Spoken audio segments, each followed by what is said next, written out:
It's the Fellowship of the Geek Show, a weekly podcast about comics, the comic book industry, and other geek pop culture. Music courtesy of Manny the Martyr. And now, on with the show!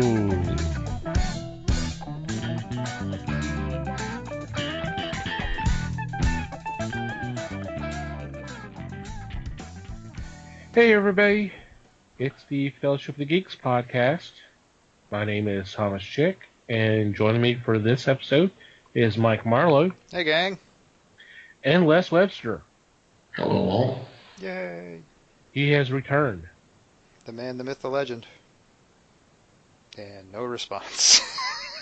Yeah, I kind of noticed that too. Well, I'm sorry I missed it last week, but things were just not going my way. But I'm glad to be back. That's okay. You're all drugged up now, right? Sure. Hey, any excuse in a storm, right? That's right. So, obviously, everybody's doing okay, sounds like. Hope everybody out there is doing all right. So what's been going on in your corner of the galaxy? Well, this week I did something that is unfortunately way more rare than I would like for it to be, but that's okay. I blame comics. Because I read a lot of comics because of the website and because of the podcast. So it means I don't actually get to read anywhere near enough like normal books.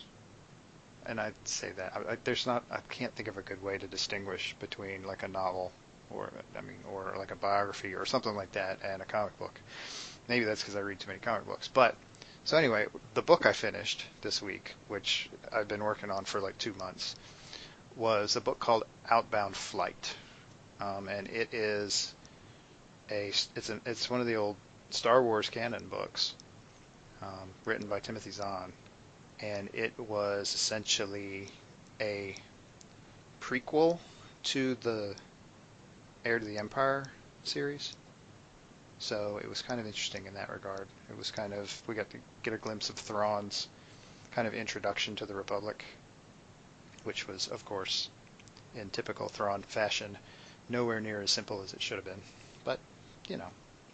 And it was pretty good. I liked it. Cool. I am intrigued. You haven't that read does sound like cool stuff, because I love the Thrawn stories by Zahn. Yep. And it was a little strange because it came out it clearly came out after the prequel films started coming out. So clearly Phantom Menace was already out and people were already reacting to it. And so it was set. This book was actually set, I don't know, 4 or 5 years after Phantom Menace. And so there's sort of they're not major characters, but Obi-Wan and Anakin are in it. Hopefully I'm not spoiling this for anybody, but they're not, like I said, they're not major players, but they're there. And I think they're there more because most of the other characters were unknowns. So it was sort of a nod to the familiar sort of thing. Right. But yeah. Yeah, Thrawn is an amazing character, so in my opinion. Wait till you get a chance to watch him on Rebels. He is so freaking awesome. How they've been handling them on the show has been just spectacular. And it's not just me saying that. I mean, that seems to be the general response. And I'm glad they brought him back in because he was a cool character. So. Yes, it was the Heir to the Empire books were very well respected. Yeah. And a lot of people that was the main reason a lot of people were pissed when they threw the canon out the window was because they wanted Thrawn. So, yeah, it was cool that they brought him in. And as soon as we get Rebels off of the Disney Channel and onto something that it can actually be watched on by the general population, I will dive in. But I don't have the Disney Channel, so. Right. Well, how about you, Les? I've just been in recovery. For those not knowing, I had an appendectomy last week. That's why I did not make broadcast. Everything's fine. Yeah, I'm not the first person to have one. I'm definitely not going to be the last. Just hopefully this will be the only time I have to go through this. And like I said, I've been recovering, and that's about it. Other than that, laying low, ventured out Sunday to the shop, and that's about it. It was good to see you. Thanks. It was good to get out and see you guys for sure. Yeah, I'm not sure how the timing was working exactly, but you may very well have been getting your appendectomy while we were recording. I'm pretty sure. I think I had already made it back to the room, and they had me in bed recovering. So I think I got a text from Gina around 9:30, somewhere around there. So we had started. We were probably halfway. Well, we may have been a quarter way through the interview when, by the time you were, I guess, out and back. Yeah, so it was a near miss timing thing. But yeah. See, so you could have made it, damn it. Boy. Yeah. Now, you just had to drive. You wouldn't be making any sense because you were knocked out, but hey. Yeah, I joke about him being drugged up now a week later. Yeah, boy, it would have been really fun that night.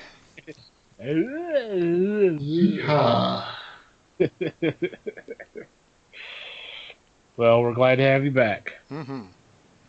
Thank you, guys. Really appreciate it. For me, last week, I actually had a week off from the real world job, and I kind of lay low for the most part, but I did pull out a book I had not read in a while. It's funny because I actually came across it and I was like, oh my god, and I gotta read this again.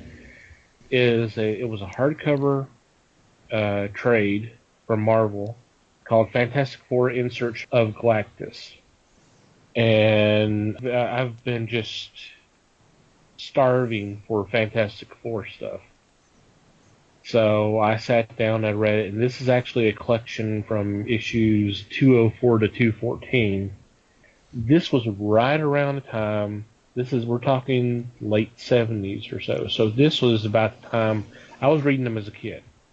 So this brought back some great memories. It involved the Skrulls, Nova and Champions, and all that good stuff. So it was just awesome to read. It was written by Marv Wolfman. You had art by John Byrne, Sal Buscema, Keith Pollard, inks by Joe Sinnott. It was just great to kind of read again and just kind of go back in time. And it sounds like we may be starting to make some steps to have the Fantastic Four back. So hopefully that won't be too much longer. Yeah, I was kind of hearing rumblings about that. Well,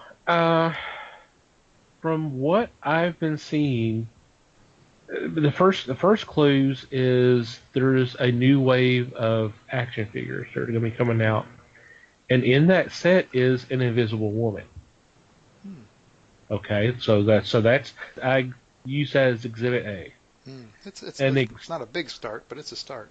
No, but it's a start. But I mean, considering they had cut everything out that's FF for a long time, then I mean, it is a curious choice. If it's not evidence, then it's a curious choice because they could have done any character they wanted. I'll say that. Mm-hmm. Exhibit B was just announced last week, I believe, that Marvel has told Upper Deck, given them approval to reprint the Fantastic Four expansion for their Legendary game. And the original printing came out about 3 years ago. and it sold out real quickly. And Upper Deck's been wanting to do a new printing, but Marvel just kept saying no, no, no. Now this is happening. It's supposed to come out in October. So I present that as Exhibit B. There's rumblings that there may be a new book that's written by Bendis, which has me on the fence. I love Bendis, Brian Michael Bendis. There's times I can really enjoy his work, and there's times where I can't. So I'm really on the fence about this, but we'll see. But I'll be happy to see them back, and with the whole Generations thing that's about to start late summer, and kind of bringing back some of the characters that we hadn't seen in a while, like the Logan that we know. He's supposed to be coming back, bringing back the Bruce Banner Hulk and some of that kind of stuff. I could see this being an opportunity for. They can't do this and just exclude Fantastic Four. I just can't see them doing that. They can, but I just don't. There would be such an uproar, I think, because there's already been uproar. Mm-hmm. Fantastic Four introduced so many characters that now have their own comics.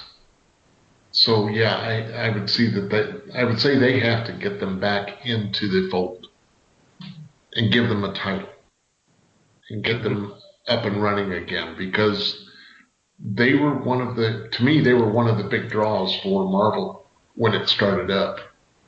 I enjoyed the Fantastic Four because of their diversity, the idea that these folks were not trained for much of anything, but they ended up going into space.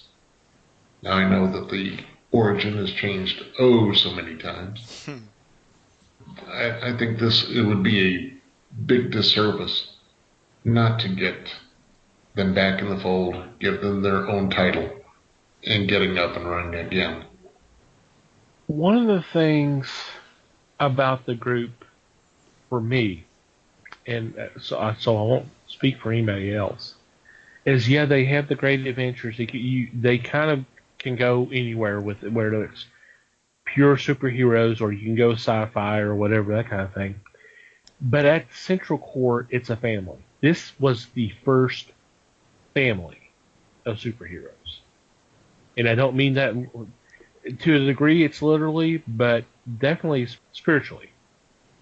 You had the Justice League. Those were kind of all-stars who just happened to work together. You have that with the Avengers and all that. This was a family. I mean, you had Rhea and Sue, who were basically the parents, and then you got Ben and Johnny. The way they teased each other, they were acting like they were kids, and that's the way I looked at it. And there was a love there. I mean, it wasn't literal, but you could just read it and you could see it and you felt it if it was written the right way. And then they had great adventures and they have superpowers. Yep. It'll be fun to see them again. Yep. Alrighty, before we get into this week's topics, we want to take a couple minutes to thank our sponsors for their support. First off, I want to say thank you to Peter Smetty and Alterna Comics for the Make by Indie catalog. The spring catalog is now available. In the not too distant future, the summer catalog will be available. But the spring catalog's out right now. It's 114 pages full of previews, reviews, and interviews of print, digital, and web comics. If you go to our website, www.thefellowshipofthegeeks.net, and click on our sponsors tab, you'll see up at the top a link where you can download a free catalog, either as a PDF or a CBZ form. Some really cool books out there that you may not be familiar with, and they're not available through normal distributors. More than likely, you would have to get them through the individual publishers' websites or so forth. some really good books. Some of them we have reviewed on our website, and there's definitely some that we would like to get our hands on and check out. So you should check it out. Also want to thank Things from Another World for their support. They are currently running a sale through July 6th. Save up to 30% off select Wonder Woman products. Timely with the movie just coming out and all. Yeah, I was gonna say, I wonder why they're doing that. Yeah. In addition to that, they have their evergreen specials, 40% off on comics, statues, toys, and select merchandise, 30% off select pre-order manga titles, and 50% off Nick and Denton comics and graphic novels. So while you're on our sponsors page, if you just scroll down, you'll see information for Things from Another World. Just click on one of those images. That'll take you to their website. They'll let them know that we sent you their way and take advantage of some of these great deals. Mm-hmm. Alrighty. It is that time again. It is time for our quarterly look at Kickstarter.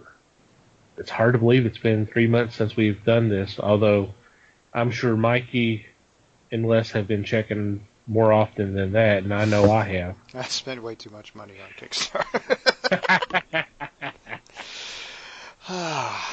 Anyway. So we wanted to, if you've listened to our previous episodes, Kickstarter episodes, we kind of picked 2 or 3 ones that we wanted to highlight and that interest us and maybe make you aware of them. So without a further ado, who would like to go first? Everybody jump at once. I can, but I was going to let Les have a chance to go first if he wanted to. Yeah, there you go. How about that, Les? You go first. Wow, the bus comes early.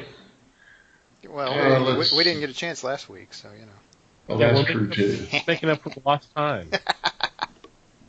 I think the first one I wanted to look at was a book called Ghost Island, #2. This is a 5-issue black and white horror book, and it's pretty interesting as to what I was looking online for. The artwork is pretty simplistic. It's not overly done with muscles and spandex look, obviously, because it is a book of the horror genre. And in this, a wealthy entrepreneur has created a theme park with imprisoned ghosts that he's collected over time. So they boast it as like Jurassic Park for the supernatural. And he has people that are going to assist him. One is a psychic with a dark past.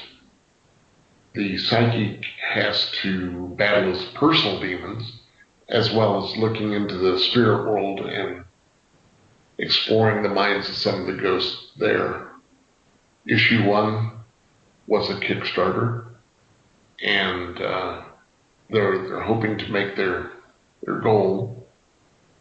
They have 26 days to go, and they're a little over a third of the way through right now.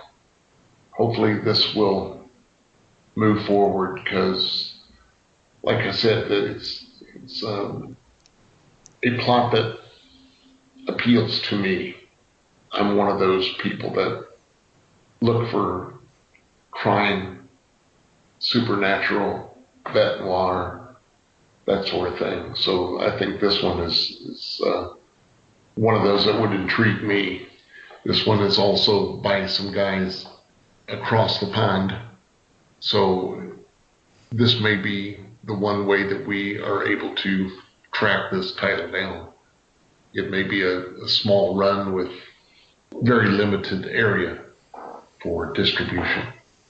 Yeah, sometimes those international shipping rates can get a little hairy, but still, Yep. sometimes it beats not getting to access it at all. So, sounds like fun. Yeah, I actually had that on my list, so I'm glad you brought it up. Um, this one intrigued me. I mean, the whole Jurassic Park with Ghost is a kind of a interesting concept, and there is a preview that you can download, if I'm not mistaken, or maybe I just saw it on the web on the Kickstarter page, and it did look kind of interesting. So yeah, I wouldn't mind checking this one out. Yes, they have the first 10 pages of first issue Yeah. available for viewing. Yep. Nice. And the second issue is scheduled for 38 pages. Even nicer. Yep. How about you, Mikey? All right. Well, let's keep it in the horror field, shall we? Because strangely enough, I found some horror books in here. But this one, you'll be delighted to know, is actually I actually picked it because it was an interesting concept. It is an all ages horror book, and Dun, dun, dun. it is called House of Fear, and it is the story of a bunch of kids essentially defending their school from Lovecraftian fiends, defending their school from Shoggoths, teaming up and working together. And it just, honestly, I couldn't, an all ages book inspired by Lovecraft, Right down your alley, man. with art that looks this good. Oh man, it's really cool looking. And I mean, it's essentially what, if it was going through traditional publishing, you would think of as a one shot. It's a 24-page standalone book, and these guys are very serious. They have actually shown stuff to actual kids and gotten their opinions, and they've got some testimonials from children on the page. So it's just it's a cool concept, and it sounds like they're really making an effort to handle it carefully and well. So there you go. It looks like a fun one. Sounds like it. It's definitely, like I said, it's definitely down your alley. So. Yep. And if it can appeal to kids too, I think that's great. Yep. I thought that was a cool twist. Yeah, definitely.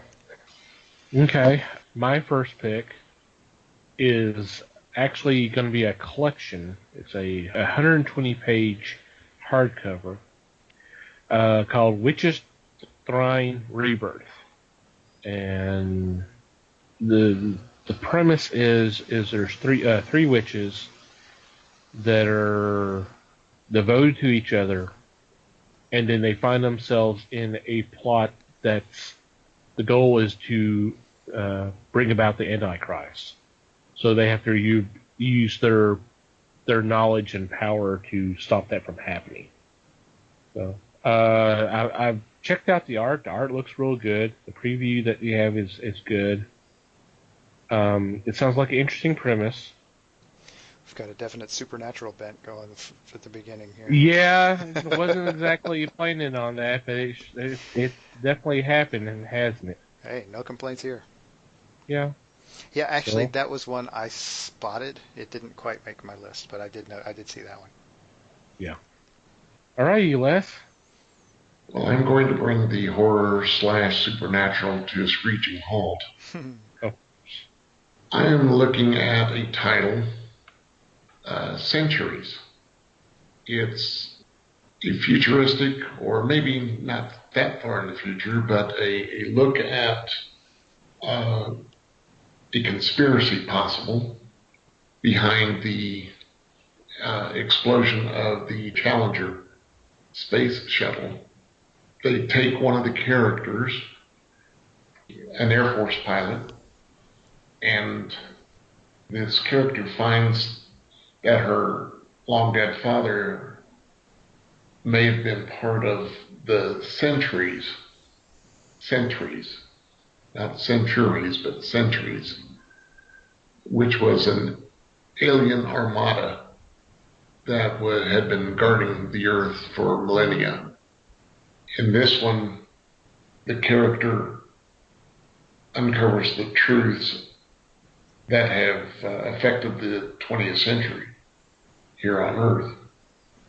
And I can see this going so many ways. If these Sentries were here to protect Earth. So we're looking at it's historical science fiction. And looking at the art, it's very action-oriented. And I've got a feeling that this could be a good series.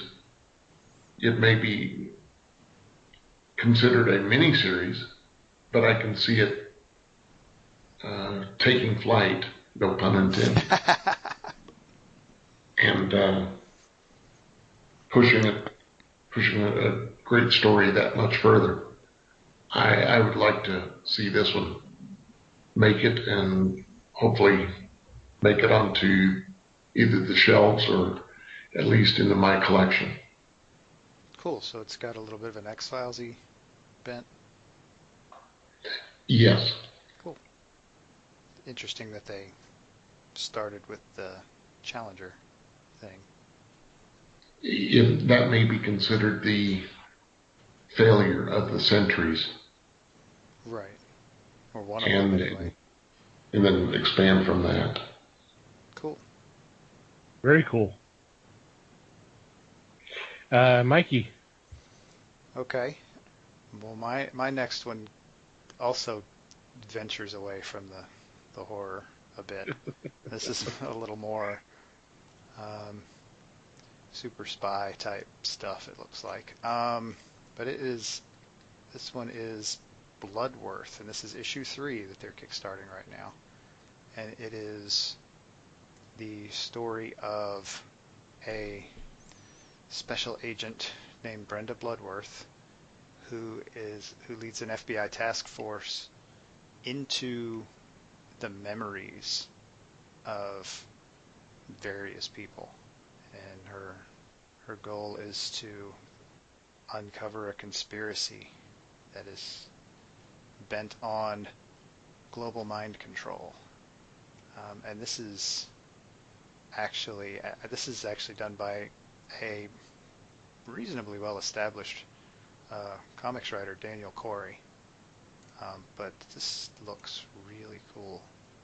There are some really cool images on this page that look really nice, and I mean, clearly you get a maybe slightly futuristic look in the art, and hey, I mean, it's mind control.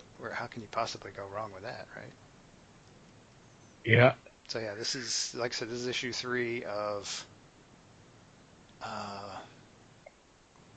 I saw somewhere that it was supposed to be that it's going to be a 5-chapter story. Cool. I'm not seeing it right now, but I believe that is what I saw. Sounds pretty good to me. I don't know about Les. Okay. Yeah. Unanimous. Alrighty, for my next pick, I'm staying away from supernatural as well. This is for a graphic novel that's called Deathface Rocket Crew. And the premise is it's a group of special ops agents who land on a world that's totally populated by robots to track down a serial killer. And they're having to deal with trying to earn the trust of the robots and deal with trying to discover who's responsible and all that. The art is interesting. It's unique, but I like the premise, and I think it's a cool idea. Certainly something I hadn't heard of before. Yep. Does sound like a rarity. Yep. Could be fun. It could be. Definitely. Les, you are up again. Third one I had listed was Angelica Rains. This is a 22-page comic about a young woman that is hunted by an ancient religious cult. In it, Angelica is trying to distance herself from her mother's cult, and they call it Quakara's power. I'm not sure what that is. First time I read it, I thought they were talking Quakers, but obviously this is not the part. The secret society called the Faith is a group of faceless, timeless, and secretive group that with roots that go back to the Crusades. So I'm got a feeling that this could be a good read, good fun.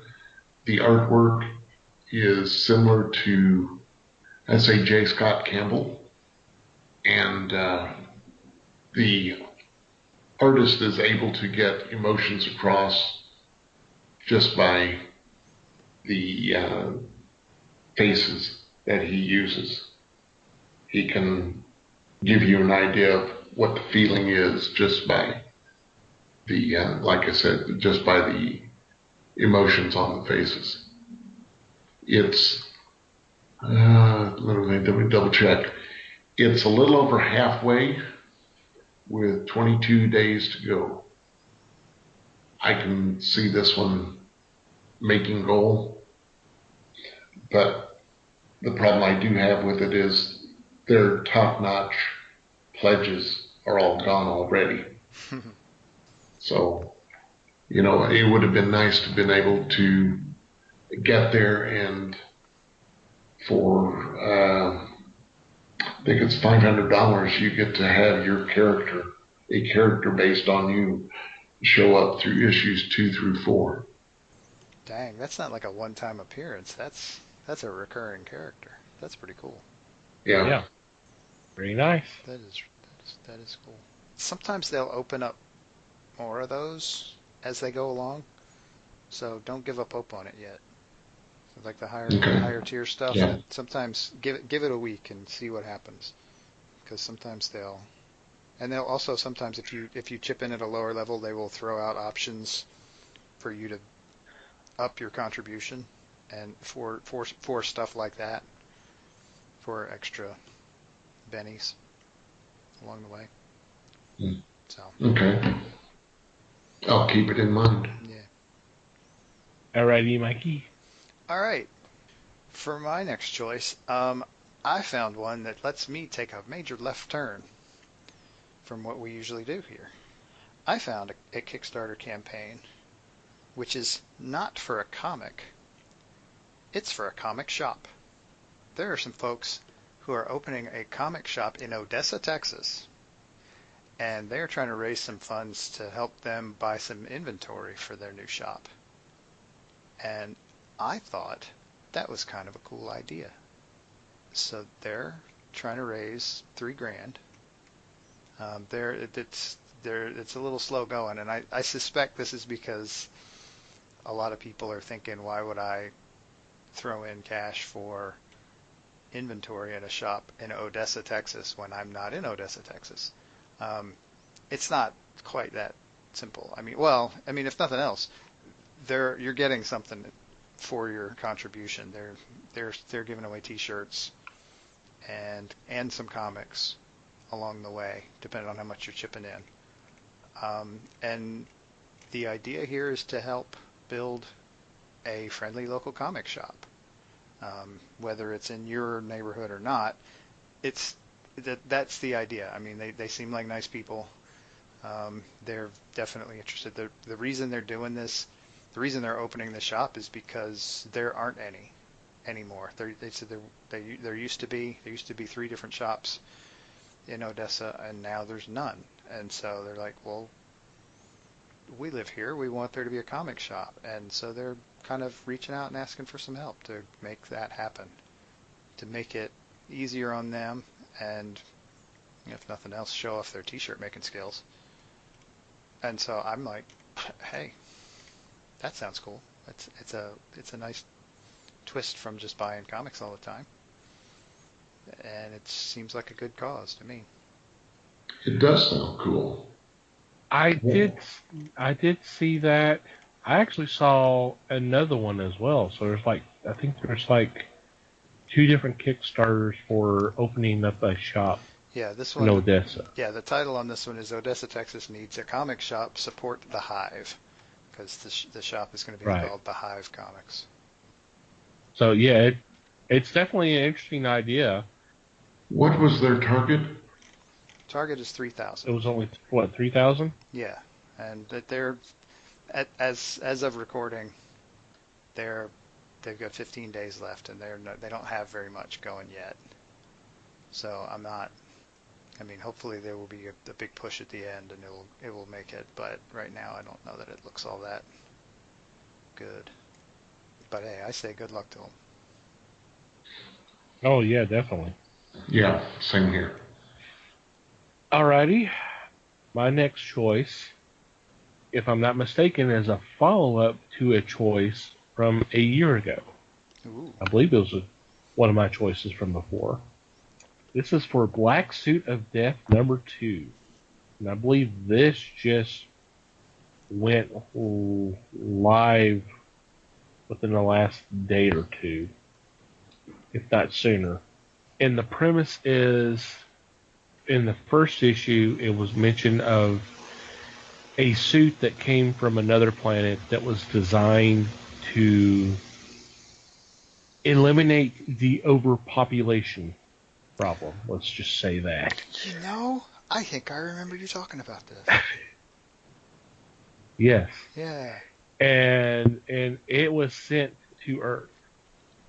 And in the first issue, a young man who was having a lot of personal problems came across it, and right at the end of the first issue. So this picks up with him wearing the suit and it basically possessing him and carrying out its duty. So That's brutal. So yes, yeah. So this is gonna be. So this is the fun part. This is kind of like the whole Archie meets Predator. The first issue. If you have not read Archie vs. Predator, I highly recommend you reading it. The first issue reads like a typical Archie comic with just some things through there going, okay, what's going on here? And then the next 3 issues are nothing but a bloodbath. Wow. It's like a big left turn. Lulled them into a false sense of security. There you go.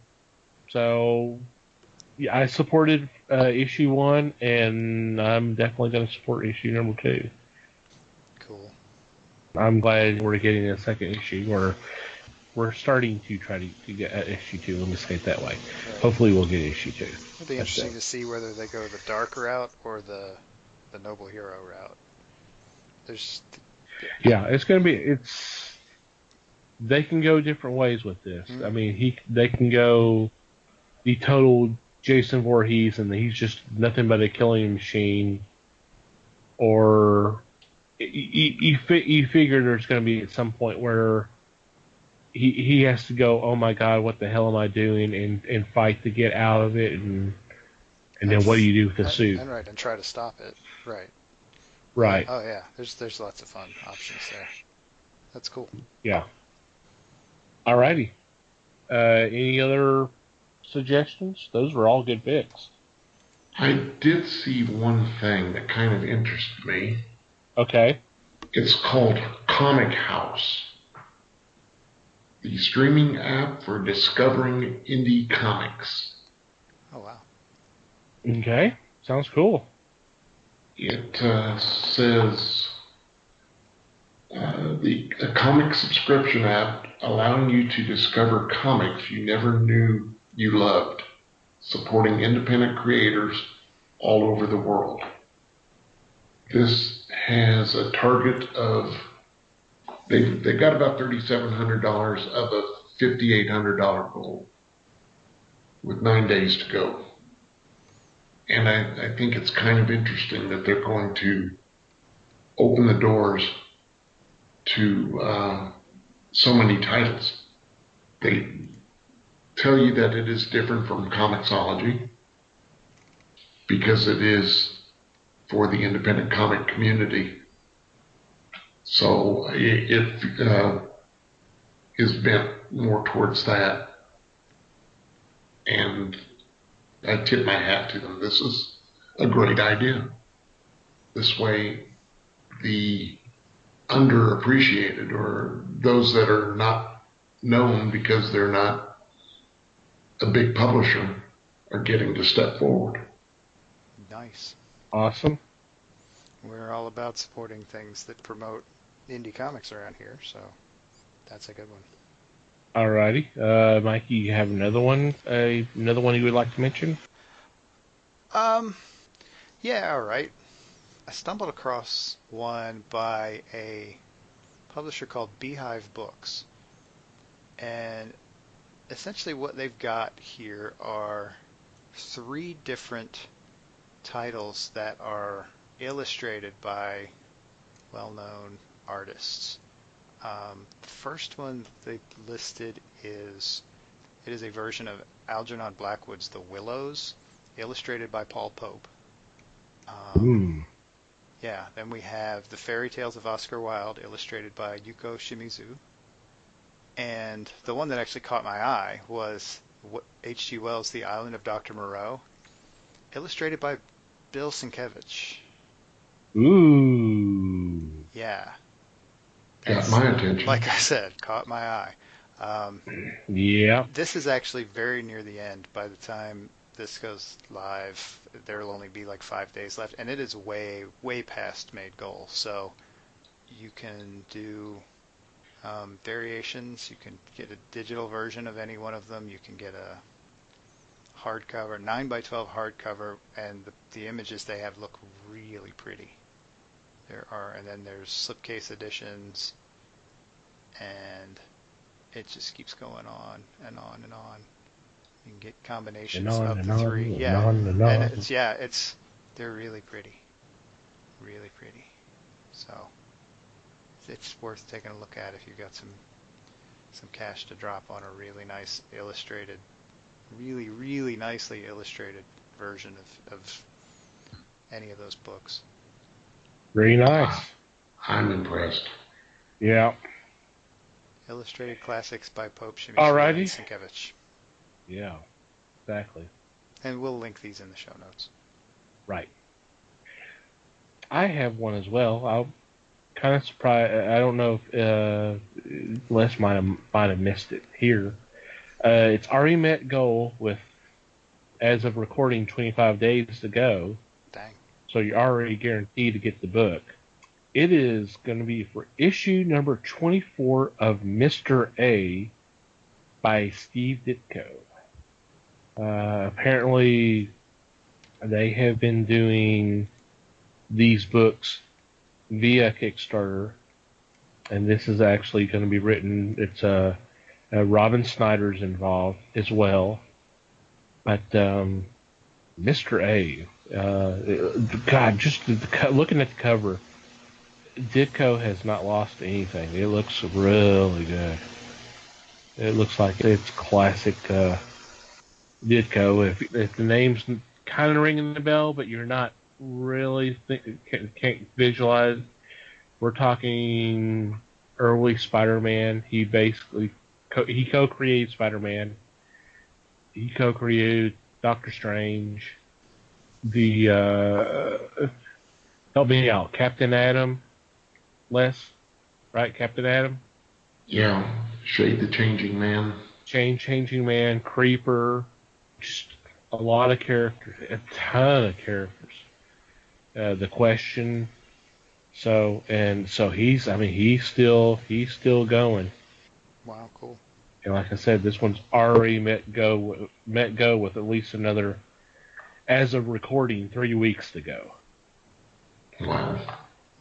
Of a 5,000 a $5,000 goal, and it's at 5342. Nice. So yeah, very nice. Alrighty. Any more?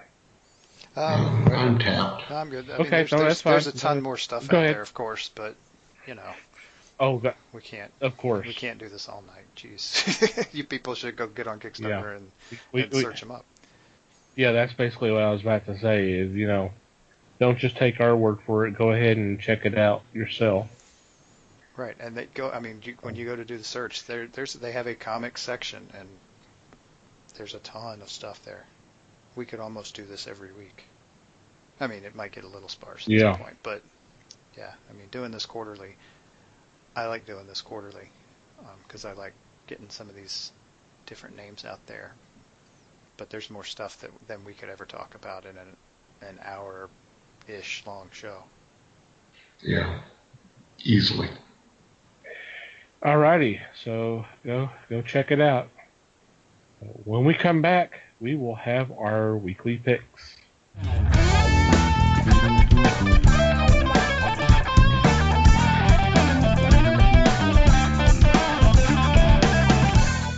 And we're back. It is time for our weekly picks, and leading off is Mike. Yep, I'm leading off, and I'm leading off with an Image title. Go ahead, make the jokes. This is Green Valley number 9. This is the end of the series, and it is a giant-sized final issue. I've talked about this before. You're set in a medieval setting. A group of knights travel to fight a wizard that they've heard about, and it's definitely not what it seems, and these knights are definitely out of their league. So it's a much more modern tale than you might think based on the description. And this is the final issue, and it has been a very interesting story along the way. I don't want to do too many spoilers, but it's definitely cool. You should check it out. Okay. And it's what issue number? 9. 9. Okay. Yep. 9 of Number 9. 9. Has it been regular, or has it skipped months to get the product out? It has been fairly regular. I mean, I won't say it's been exactly on the money, but it has been. There haven't been huge delays here. I mean, it may have taken them a year to get 9 issues out, but it's certainly not more than that. Okay. Cool. Les, you are up. My first choice is from Aftershock Comics. It's called Jimmy's Bastards, number 1. So Garth Ennis, Russell Braun, and Dave Johnson. It's a new series, and it concerns Jimmy Regent, who is Britain's number 1 spy. And according to the storyline, he has it all. He's been at intrigue, adventure.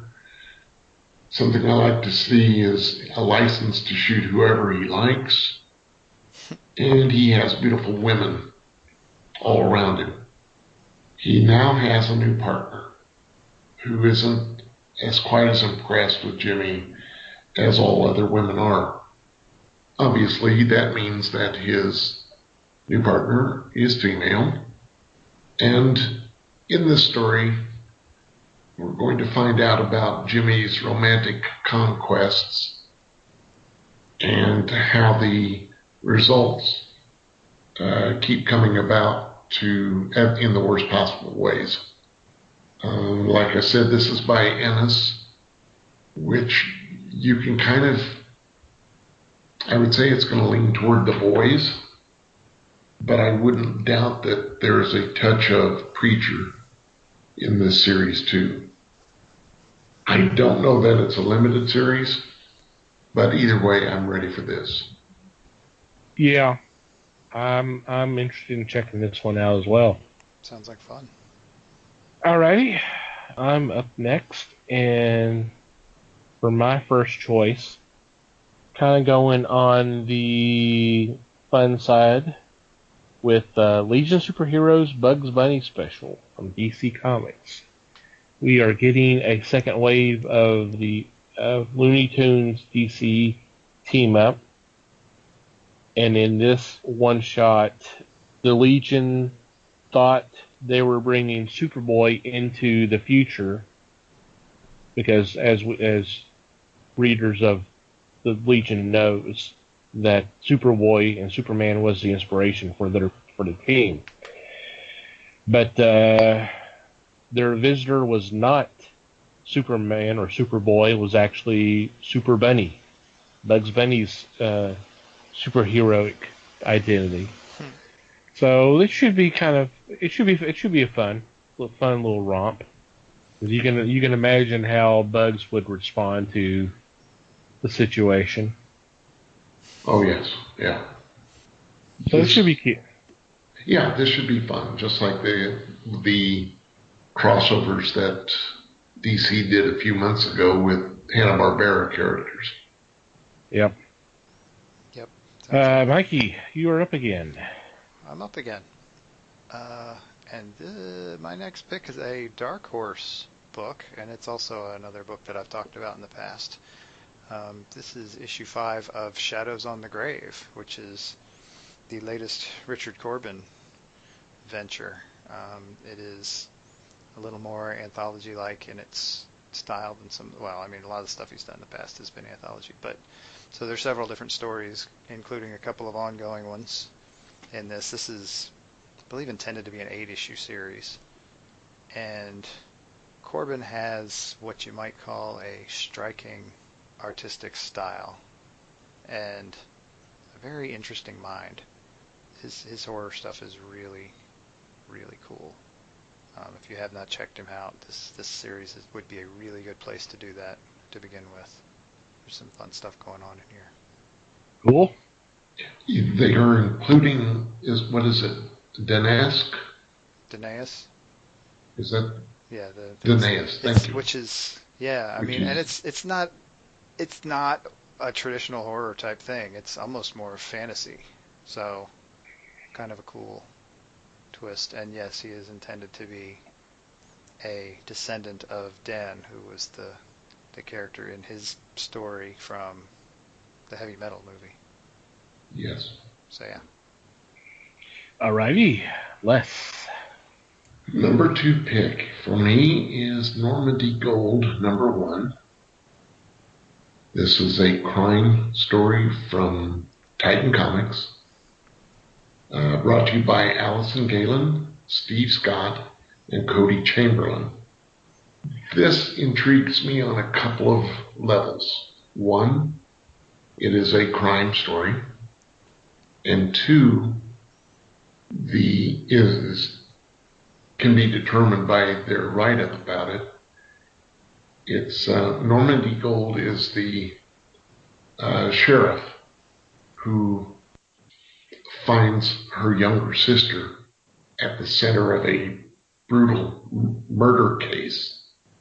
In this, Gold steps forward and gets into the seedy world of 1970s prostitution. So it intrigues me on both the crime level and the retro look of 1970s. I think this will be a fun run. This is one of their, I believe it's called their hard crime titles. Yes. And it's, for me, that's a big selling point.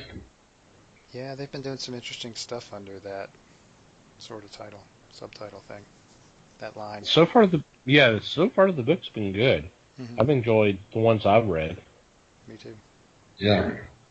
They did what, Peep Show and a couple of others that I was reading.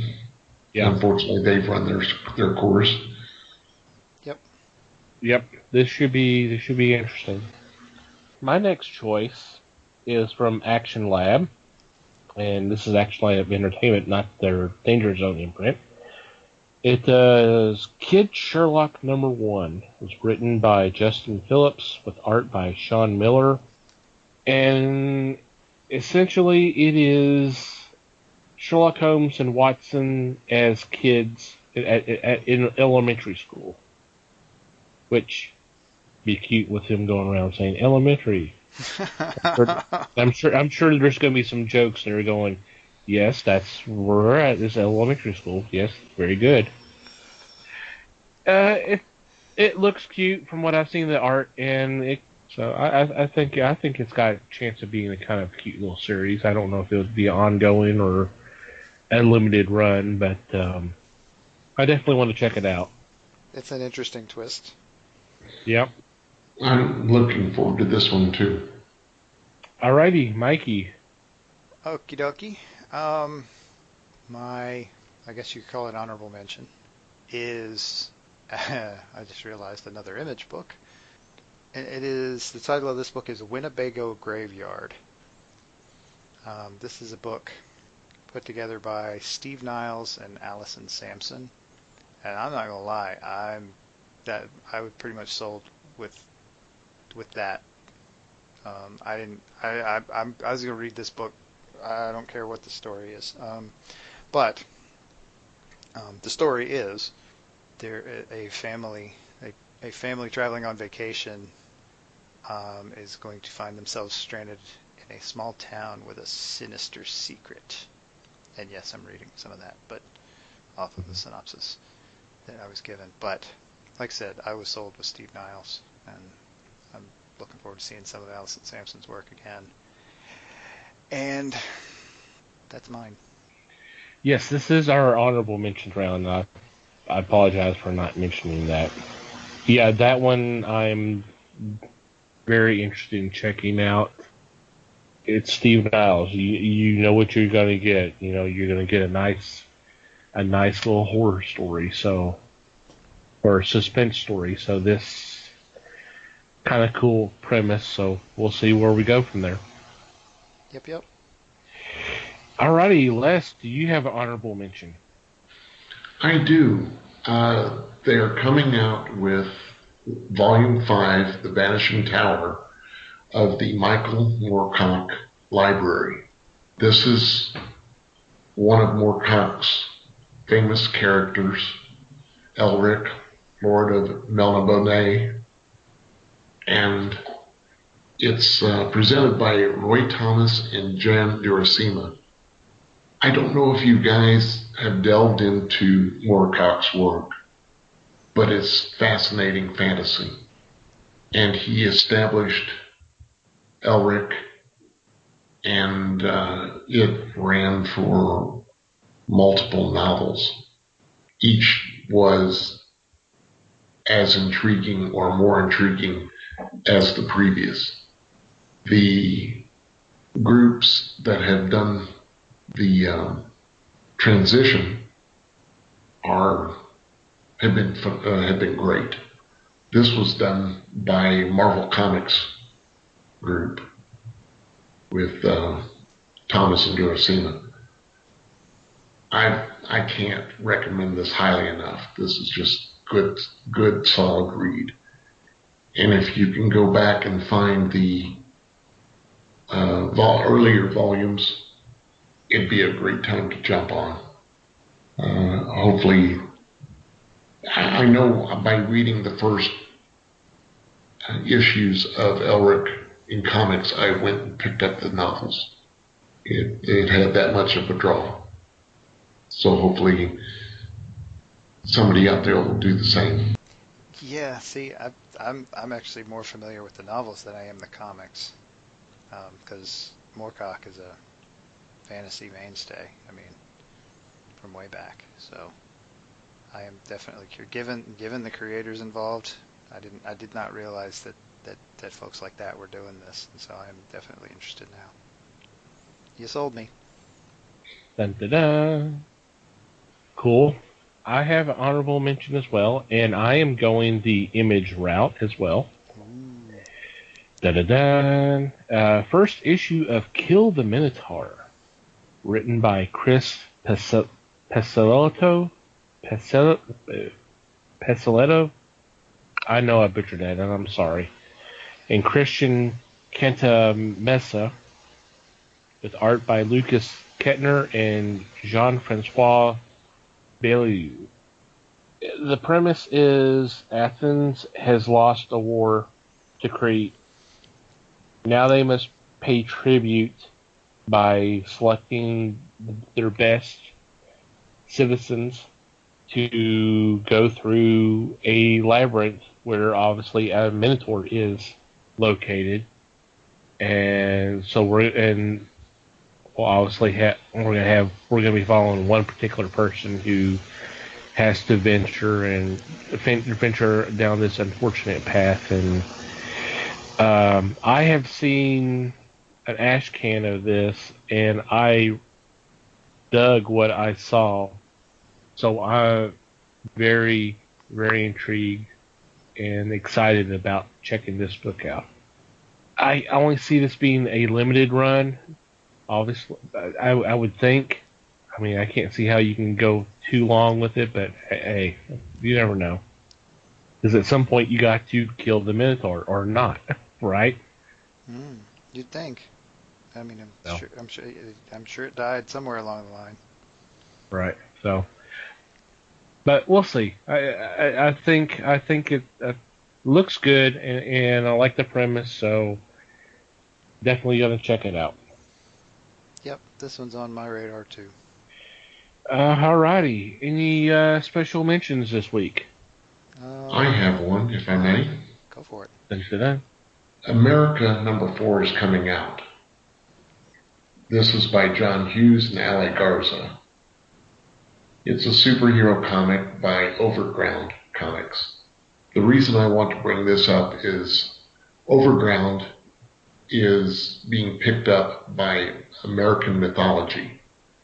This pleases me because Overground has had difficulties with their printing and their production, their distribution. So by going through American mythology masthead now, I'm looking forward to it because that means that more of their titles will become more regular as time goes on. A little more stability. Yes, sir. Alrighty. Mikey, any special mentions for you? Nope, I'm good. Okay.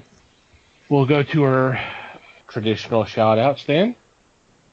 First off, I want to thank Manny the Martyr for the music, or the opening and closing credits music. We appreciate it. Awesome group of guys. You should check it out. We'll have a link in our show notes. You can also go to www.thefellowshipofthegeeks.net, click on the podcast tab, and you'll see their logo. You can just click on that, and that'll take you to their website. Either way, go check them out.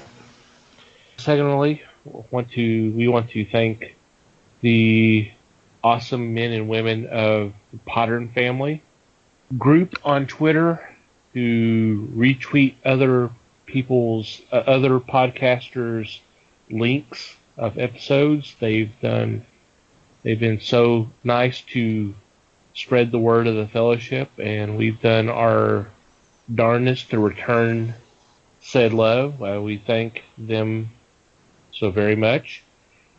If you like to check out any of their episodes, just any kind of podcast you can think of, all you have to do is just go to Twitter and do a search for hashtag Podern Family. That's one word. And anything you can think of, it's more than likely there. Go check it out. Great group of people. Thank you again for your support. And finally, you, dear listener, thank you for downloading and listening to today's episode. And thank you for checking out our other episodes. We always value your feedback, and there are several ways you can contact us.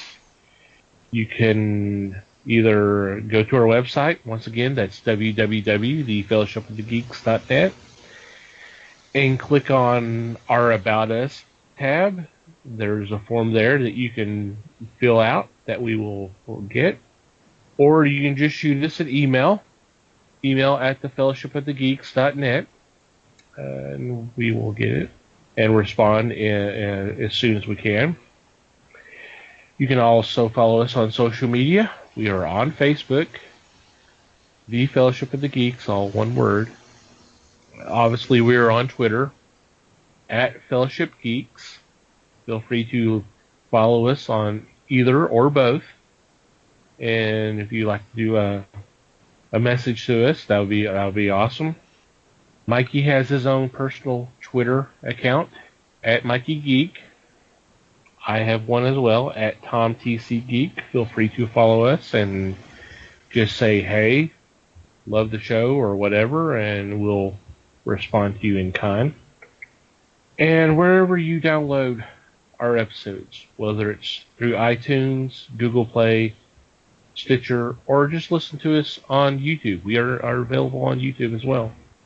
It would be much appreciated if you would rate us, whether it's the star method or thumbs up, thumbs down, or whatever. It'd be much appreciated. And if you have an extra couple of minutes, a review would be awesome as well. Anything that I missed? Question of the week? I don't think you missed anything. Question of the week. I have a thought here. When we do these quarterly episodes, we do focus a lot on Kickstarter. What other forms can we find, or what other websites do you find comics on, or other things? Doesn't have to be comics. Could be any other books or whatever else you're consuming. Where else are you finding stuff other than places like Kickstarter and Amazon and Things from Another World and all of those guys? Where else do you get stuff? What surprise us? Tell us something. Tell us about a place online that we might not know about. That's kind of a weird one, but what the hell? It'll be fun. Good point, though. Be interesting to see what other options are out there. Definitely. Any final thoughts before we wrap it up? Just we're certainly glad to have Les back, and thanks everybody. Thank you, Mike. Thank you, Thomas, and I'm glad to be back. Thank you, everybody out there, and send us some ideas. Yes, it is good to have you back, Les. Well, we did miss you. Thank you, everybody, for listening today and prior episodes. It's always appreciated. We love you guys.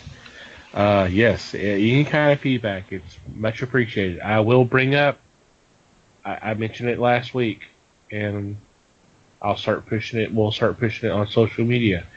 We're looking for questions for a follow-up Q&A episode. So if you have a question you'd like for us to answer on a future episode, please feel free to send it through any of the ways and means that I mentioned earlier. So, yes, please do. It's going to be interesting to hear your questions. Mm-hmm.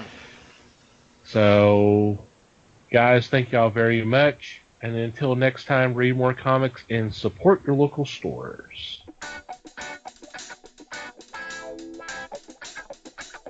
We thank you for listening to the show.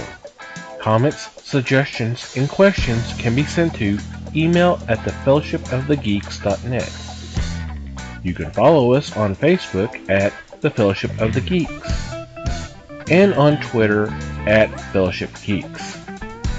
Until next time,